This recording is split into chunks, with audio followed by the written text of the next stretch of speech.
Homelessness in America has been steadily ticking up since 2019. Last year saw an 18% increase from the year before.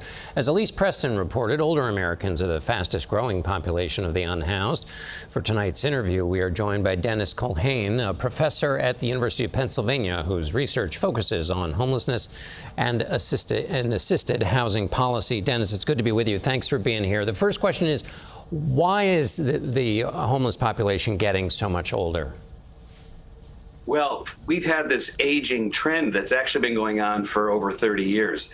The population born between 1955 and 1965, that would be the second half of the baby boom generation, they have constituted the largest subsegment of the population since 1990. So what we're seeing is these folks are now between the ages of 60 and 70. And so they're, of course, we're seeing all sorts of increases in elderly homelessness as a result. And why are they uniquely vulnerable, or is it the fact that there are just more of them, because of the baby boom and so forth? Actually, both of those things are true, because there are more of them that put them at greater risk. And also, they came of age in the early 1980s at a time when there was very high unemployment and housing costs were rising. And so a lot of these folks were unable to get into the labor market by their mid-20s.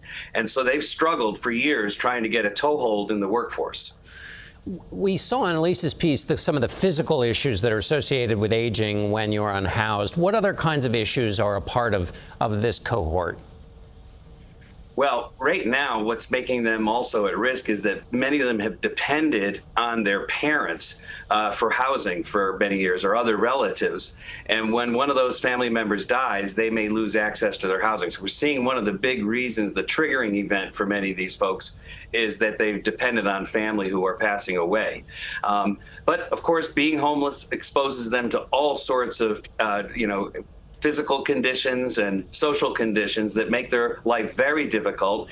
And of course, it brings on all sorts of health conditions. And being prematurely aged, because although they may be 55, 60 to 70, they really look 15 years older than they otherwise would be. So we see a whole host of conditions that are making it much more difficult for them to get out of homelessness. And what kind of public policy issues will that then compound, will that then create?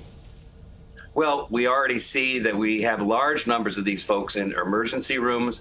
The major impact is in healthcare systems, and they end up hospitalized at very high rates. They often can't be discharged in a timely fashion because they have no place to go back to and no family to support them.